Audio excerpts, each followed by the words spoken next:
नमस्कार, NTV India news में आपका स्वागत है। मैं हूं साक्षी। पेश है आज की प्रमुख हलचल। लोकसभा संसदीय क्षेत्र की सांसद श्रीमती रीति पाठक ने प्रधानमंत्री नरेंद्र मोदी के अत्यंत महत्वाकांक्षी कार्यक्रम परीक्षा पे चर्चा की तैयारी को लेकर स्थानीय सर्किट हाउस में भाजपा जिला अध्यक्ष देव कुमार सिंह चौहान की अध्यक्षता में आयोजित पत्रकार वार्ता में मीडिया कर्मियों को संबोधित करते हुए कहा कि आगामी दिनों में संपन्न होने वाली हायर सेकेंडरी एवं हाई स्कूल की परीक्षाओं में शामिल होने वाले छात्र एवं छात्राओं को चिंता और तनाव मुक्त होकर हंसी खुशी परीक्षा में शामिल होकर परीक्षा देना चाहिए। परीक्षा जीवन का अभिन्न हिस्सा है। प्रधानमंत्री नरेंद्र मोदी की मंशा है कि हमारे सभी प्रतिभागी छात्र तनाव मुक्त होकर बेफिक्री से परीक्षा दें। परीक्षा पर चर्चा। पिछले 6 वर्षों से माननीय प्रधानमंत्री नरेंद्र भाई मोदी जी ने जब भी बच्चों की परीक्षाएं शुरू होती हैं उसके पहले 1 महीने 2 महीने पहले बच्चों के मनोभाव को समझकर, बच्चों के आत्मबल को मजबूती देने के लिए, बच्चों को दृढ़ता से उस परीक्षा को फेस करने के लिए, उसका सामना करने के लिए एक चर्चा करते हैं, एक संवाद करते हैं, जिससे बच्चों का मनोभाव और भी मजबूत होता हुआ। पत्रकार वार्ता को संबोधित करते हुए लोकसभा सांसद श्रीमती रीति पाठक ने कहा कि जिले की चारों विधानसभाओं में परीक्षा पर कार्यक्रम से संबंधित आर्ट एवं कला की प्रतियोगिताएं सफलतापूर्वक स्कूल शिक्षा विभाग के सहयोग से संपन्न हुई, जिसमें हजारों छात्र एवं छात्राएं शामिल होकर प्रथम, द्वितीय एवं तृतीय पुरस्कार प्राप्त करने वाले को पुरस्कृत किया गया। प्रतियोगिता में शामिल सभी प्रतिभागियों को प्रमाण पत्र भी प्रदान किया गया। अध्यक्षीय उद्बोधन में भाजपा जिला अध्यक्ष देव कुमार सिंह चौहान ने कहा कि परीक्षा पे चर्चा कार्यक्रम छात्र छात्राओं एवं उनके अभिभावकों के लिए प्रेरणादायी साबित होगा, इसीलिए इस कार्यक्रम को हर भारतीय को देखना चाहिए। एक सवाल के जवाब में भाजपा जिला अध्यक्ष ने कहा कि आगामी दिनों में होने वाले विधानसभा चुनावों में हम चारों विधानसभा और लोकसभा जीतकर अपनी परीक्षा में विजय होंगे। पत्रकार वार्ता के बाद एनटीवी इंडिया न्यूज ने सांसद श्रीमती रीति पाठक से सीधी जिले की कोरोना काल की बच्चों अभिभावकों पर बकाया फीस का मुद्दा उठाया और कोरोना काल की फीस की वसूली टाले जाने की पहल करने की बात कही, जिस पर सहमत होते हुए सांसद श्रीमती रीति पाठक ने कहा कि इस विषय पर हम जिले के कलेक्टर से चर्चा करके लागू कराने का प्रयास करेंगे। मैम, आज जो आपका विषय था उसी से जुड़ा हुआ हमारा आपसे सवाल है कि प्रधानमंत्री जी जो परिचर्चा करने जा रहे हैं छात्रों से, मैं उसकी भी प्रशंसा करता हूं। मैम, एक समस्या मैं अपने जिले के थ्रू आपसे उठाना चाहूँगा और मैं उम्मीद करूँगा कि आप इस समस्या से लोगों को निजात दिलाएंगी। कोरोना काल की बहुत से बच्चों की अभिभावकों की फीस प्राइवेट विद्यालयों की रुकी हुई है, उसको लेकर वो प्रेशर बनाते हैं। ऐसे में मोदी जी छात्रों को जो राहत देने जा रहे हैं उसमें कहीं ना कहीं ये बड़ा रोड़ा है, बच्चों की खुशी में, अभिभावकों की खुशी में रोड़ा बन रहा है। ये ऐसा नहीं हो सकता। आप प्रयास करें कि ये फीस इस परीक्षा के बाद उनसे ली जाए, अभिभावकों से, बच्चों से, कोरोना काल की। देखिए, आज जो ये परीक्षा के चर्चा पर जो हम प्रेस कॉन्फ्रेंस के लिए बैठे हैं, आप सबकी यहाँ पर उपस्थिति हुई है, मैं आप सबका सबसे पहले तो स्वागत करती हूँ। और दूसरा, आपने प्रधानमंत्री जी के इस कार्य के लिए अभिनंदन उनका किया है, इसको भी मैं धन्यवाद करती हूँ, क्योंकि ये अतुलनीय पहल है। बच्चों से संवाद की प्रक्रिया बनाना, उनके मन से परीक्षा का डर हटाना, उनको बिल्कुल कहना चाहिए कि आत्मबल उन पर भर के और हर परीक्षा के लिए उनको तैयार करना, ऐसा प्रधानमंत्री जी का उद्देश्य है। इसके लिए परीक्षा पर चर्चा इस कार्यक्रम में उन्होंने इस पेंटिंग प्रतियोगिता के लिए हम सभी को निर्देश किया कि हमारे प्रदेश के सभी, देश के सभी स्कूलों में पेंटिंग की प्रतियोगिता हो, हमारे बच्चे अपने मनोभाव को प्रस्तुत करें और थोड़ा सा निडर होकर परीक्षा की तैयारी के लिए आगे बढ़ें। आपने इस कार्यक्रम के तहत और इस संवाद के बीच में जो इस विषय को रखा है, जो हमारे जिले का है, सीधी जिले का है, जिसमें आपने ये कहा कि कोविड के समय में हमारे बच्चे, हमारे छात्र छात्राएं जो प्रभावित थे, उनके फीस को आगे बढ़ा दिया जाए। अभी लेने से बेहतर है कि उनको आगे बढ़ाया जाए। ये मुझे अच्छा लगा कि आपने माफ़ करने के लिए नहीं कहा, क्योंकि माफ़ करने वाला विषय और भी कठिन होता, क्योंकि इसमें दोनों ही पक्ष प्रभावित थे। कोविड जैसे संक्रमण काल में स्कूल चलाने वाले भी और स्कूल में पढ़ने वाले भी। तो इसलिए जिला प्रशासन से इस बात पर मैं चर्चा करके, ये बहुत गंभीर विषय है, संवेदनशील विषय है, जो अभिभावक परीक्षा फीस देने की स्थिति में नहीं है, बच्चों के लिए मैं ज़रूर बात करूंगी जिला प्रशासन से, कलेक्टर महोदय से, कि इस बात पर चर्चा करके इसको प्रायोगिक रूप में कैसे ये सफल हो पाता है और कैसे ये प्रभावी हो पाता है, इस पर कार्य करें। मध्य प्रदेश विधानसभा के पूर्व नेता प्रतिपक्ष अजय सिंह ने कहा है कि इस वर्ष के अंत में होने वाले विधानसभा चुनाव में मध्य प्रदेश में कांग्रेस की सरकार बनेगी। इस बार बिंदी की जनता मध्य प्रदेश में सत्ता परिवर्तन की इबारत लिखेगी। अजय सिंह ने बिंदी से बड़ी जीत का दावा करते हुए कहा कि जनता के आक्रोश का जो ज्वालामुखी अंदर ही अंदर धधक रहा है वह विधानसभा चुनाव में फूटेगा। जिला कांग्रेस कमेटी सतना द्वारा आयोजित नववर्ष मिलन समारोह एवं हाथ से हाथ जोड़ो कार्यक्रम को संबोधित करते हुए अजय सिंह ने कहा कि भाजपा सरकार की गलत आर्थिक नीतियों की वजह से महंगाई आसमान छू रही है। अजय सिंह ने कहा कि लोगों को अपना घर चलाना मुश्किल हो रहा है। बेरोजगारी की स्थिति यह है कि काबिल और पढ़े लिखे युवा रोजगार न मिल पाने की वजह से आत्महत्या के लिए विवश हो रहे हैं। अजय सिंह ने प्रदेश सरकार पर हमला बोलते हुए कहा कि लोकतंत्र का गला घोटकर सरकार बनाने वाली भाजपा ने प्रदेश की जो दुर्दशा की है उससे हर वर्ग त्राही त्राही कर रहा है। उन्होंने कहा कि कांग्रेस की कमलनाथ सरकार ने किसानों के 2 लाख तक कर्जे माफ किए थे, लेकिन भाजपा सरकार अब उनसे ब्याज सहित वसूली रही है और कर्ज न चुकाने की स्थिति में किसानों को जेल में ठूस रही है। अजय सिंह ने कहा कि प्रदेश की भाजपा सरकार अपनी अंतिम सांसें गिन रही है। उन्होंने पार्टी कार्यकर्ताओं का आह्वान करते हुए कहा कि हाथ से हाथ जोड़ो कार्यक्रम के माध्यम से जनता से जुड़े और संघर्ष के इस दौर में जनता की आवाज बने। कार्यक्रम में जिला कांग्रेस कमेटी के अध्यक्ष दिलीप मिश्रा, शहर कांग्रेस अध्यक्ष मकसूद अहमद, विधायक नीलांशु चतुर्वेदी, पूर्व लोकसभा प्रत्याशी राजाराम त्रिपाठी, पूर्व विधायक यादवेंद्र सिंह, रामलखन पटेल, उषा चौधरी, सुधीर सिंह तोमर, अभय सिंह रोली सहित पार्टी के अन्य वरिष्ठ नेता मौजूद थे। 21 जनवरी को जनपद पंचायत सीधी के ग्राम पंचायत पड़ैनिया खुर्द के सरपंच पद के शपथ ग्रहण समारोह का आयोजन पड़ैनिया खुर्द गांव में मध्य प्रदेश के पूर्व मंत्री कमलेश्वर द्विवेदी के मुख्य अतिथि जिला कांग्रेस कमेटी के अध्यक्ष ज्ञान सिंह चौहान की अध्यक्षता में पूर्व अध्यक्ष आनंद सिंह चौहान, वरिष्ठ उपाध्यक्ष राजेंद्र सिंह भदौरिया, पार्षद विनोद मिश्रा, कांग्रेस महामंत्री नवीन सिंह, प्रदेश महिला कांग्रेस की पदाधिकारी कुमुदनी सिंह, जल उपभोक्ता संस्था के पूर्व अध्यक्ष लक्ष्मीकांत शुक्ला, हीरो मोटर्स के राजेंद्र सिंह चौहान सहित अन्य अनेक महत्वपूर्ण अतिथियों की उपस्थिति में आयोजित किया गया। कार्यक्रम की शुरुआत अतिथियों ने निर्वाचित सरपंच अश्विनी सिंह के पिता श्यामला सिंह की प्रतिमा पर माल्यार्पण करके की। देसी कहावत बेटवा हो तो अश्विनी सिंह जैसे हो। पिताजी भी सरपंच थे, अश्विनी सिंह भी आज सरपंच आप लोगों ने उनको बना दिया। सम्मानित माल्यार्पण कर सम्मान कर रहे हैं। शपथ ग्रहण समारोह में आए सभी अतिथियों का नवनिर्वाचित सरपंच अश्विनी सिंह ने माला पहनाकर स्वागत किया।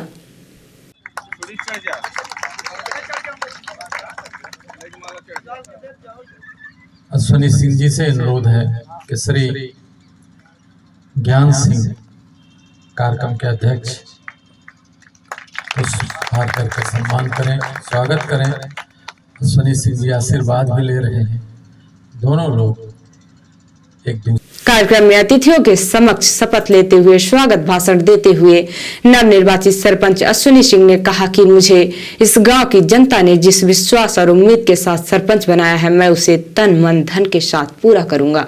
अश्विनी सिंह ने भरे मन से गांव की जनता और चुनाव के दौरान उनका सहयोग करने वाले लोगों का परिचय कराकर उनके प्रति अपनी कृतज्ञता व्यक्त की।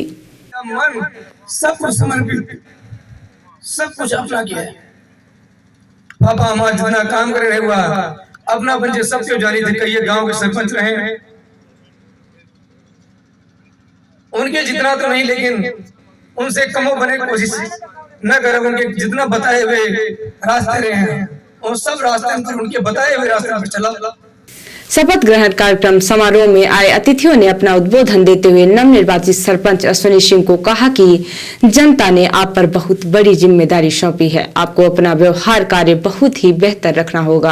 आप जनता के सेवक हैं, आपको अब जनता की सेवा करनी है। कार्यक्रम को संबोधित करते हुए जिला कांग्रेस अध्यक्ष ज्ञान सिंह चौहान ने कहा कि नवनिर्वाचित सरपंच अश्विनी सिंह कांग्रेस के परिवार से हैं। उन्होंने कहा कि जब भी इस गाँव को और अश्विनी सिंह को जरूरत पड़ेगी, कांग्रेस पार्टी हरदम उनके साथ मिलेगी और गांव के विकास में अपना पूरा योगदान देगी। हम तो 2 लाइन एक ठे सुनी सिंह जी का पहले से याद के आ रहा है, एक ठे बैठे बैठे याद आ गया। और सुनी सिंह जी का कहा कि शब्द संभाल के बोलिए, शब्द के हाथ न पाओ, एक शब्द औषधि करे, एक शब्द करे खाओ। अपना यह लाइन में काम करब तो निश्चित रूप से दिन दुगुनी रात चौगुनी यह पंचायत के तरक्की हुई। और यह पंचायत जैसा पूर्व वक्ता लोग बोली कि जिला में नाम रोशन। मुख्य अतिथि कमलेश्वर द्विवेदी ने भी अपना उद्बोधन देते हुए कहा कि अश्विनी सिंह को चुनकर जनता ने एक सेवक को मौका दिया है जो अब उनके हित और कल्याण के लिए काम करेगा। कार्यक्रम में बड़ी संख्या में ग्रामीण जनता और संभ्रांत नागरिक पत्रकार मौजूद थे। विगत लंबे समय से मध्य प्रदेश में अपनी 5 सूत्री मांगों को लेकर संघर्ष कर रहे विद्युत विभाग के अलग अलग कर्मचारी संगठनों ने 21 जनवरी से अनिश्चितकालीन कार्य बहिष्कार करके धरना प्रदर्शन शुरू कर दिया है। सीधी शहर के अधीक्षण यंत्री कार्यालय परिसर में अपनी अनिश्चितकालीन हड़ताल पर बैठे विद्युत विभाग के अलग अलग संगठनों ने अपनी मांगों के समर्थन में जमकर नारेबाजी की। हम सब जोर जुल्म की चक्कर में, जुल्म की टक्कर में जो हमसे टकराएगा, जो हमसे टकराएगा, हम अपना अधिकार मांगते, हम अपना अधिकार मांगते। ठेका प्रथा बंद करो, ठेका प्रथा बंद करो। नारेबाजी के बाद अपनी 5 सूत्री मांगों को लेकर संघर्ष पर उतर आए विद्युत विभाग हड़ताली संगठनों के पदाधिकारियों ने एनटीवी इंडिया न्यूज को अपनी मांगों की जानकारी देते हुए कहा कि यह सरकार हम लोगों से तरह तरह के झूठे वादे करके हमारा शोषण कर रही है, हमें हमारा अधिकार नहीं दे रही है। आगे उन्होंने कहा कि अब सरकार जब तक हमारी मांगों को पूरा नहीं करेगी, हम अपनी मांगों से पीछे हटने वाले नहीं हैं। हम लोग लगातार 3 महीने से चरणबद्ध तरीके से सरकार को अपनी बातें, सरकार तक अपनी बातों को पहुंचाने का कार्य हमारे द्वारा बार बार जो है सीधी में, सगरौली में और माने पूरे ऑल एमपी में है ना, अपन ने ज्ञापन के माध्यम से, अपन ने धरने के माध्यम से, अपन ने जो है तो हर प्रकार की जितने भी माध्यम होते अपन ने सरकार को अपनी जो है मांगों को उनके सामने रखा, पर उन्होंने हमारी मांगों पर कोई भी विचार नहीं किया, जिसमें लास्ट में हमने कार्य बहिष्कार का जो है रास्ता अपनाया है। अब ये जो रास्ता आपने अपनाया है तो क्या अभी सरकार की तरफ से कोई आपसे संपर्क किया गया या यूं ही चलेगा? तो कब चलेगा, इसकी कोई समय सीमा है? कब तक आप इस तरह संघर्ष करते रहेंगे, क्या सोचा है? अभी तक जो हमारे ऊपर वाले पदाधिकारियों से जो अभी तक हमें जानकारी आ रही है तो अभी सरकार से उनका कोई संपर्क हो पा रहा नहीं है। उनके द्वारा हमें अभी कोई सूचना ऐसी आई नहीं है।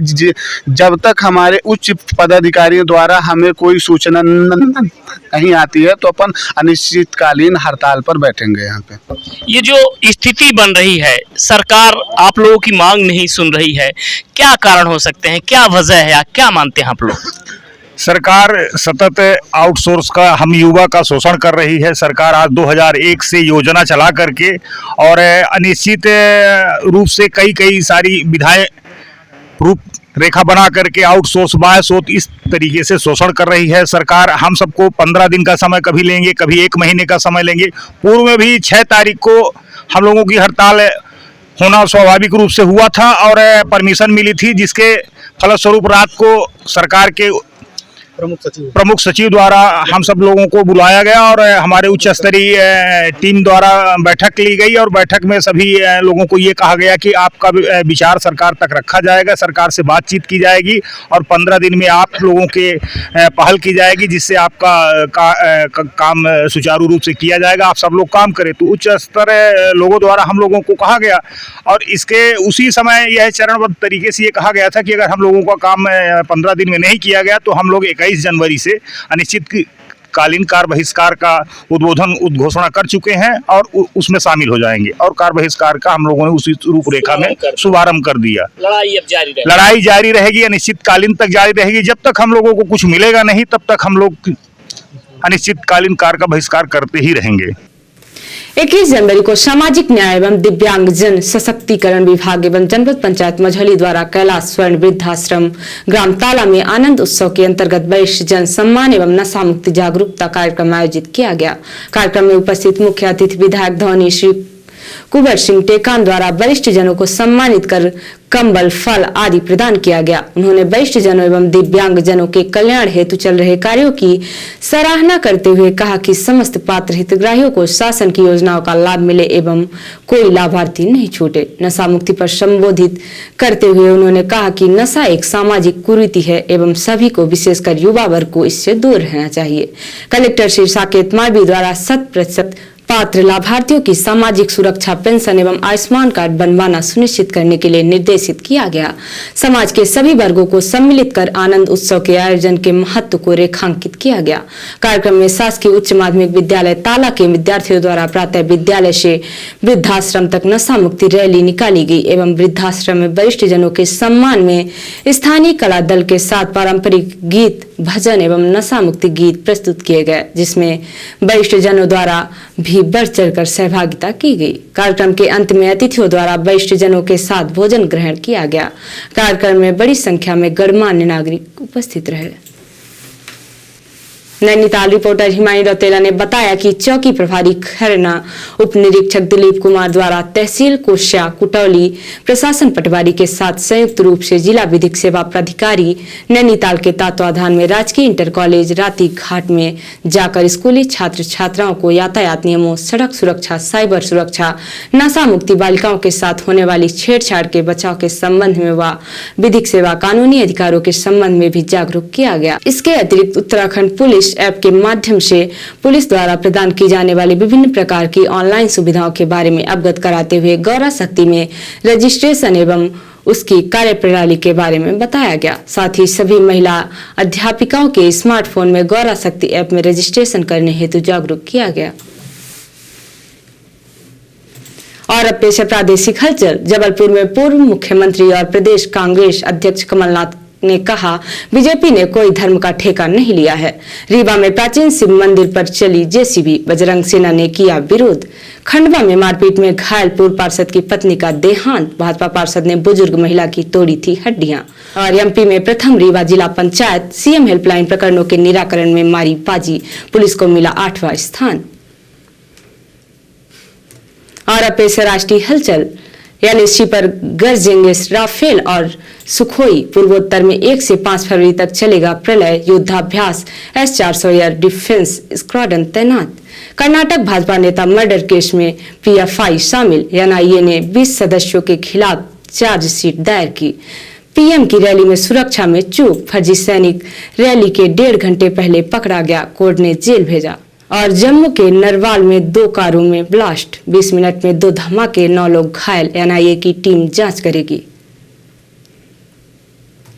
तो ये थी आज की प्रमुख हलचल। नमस्कार।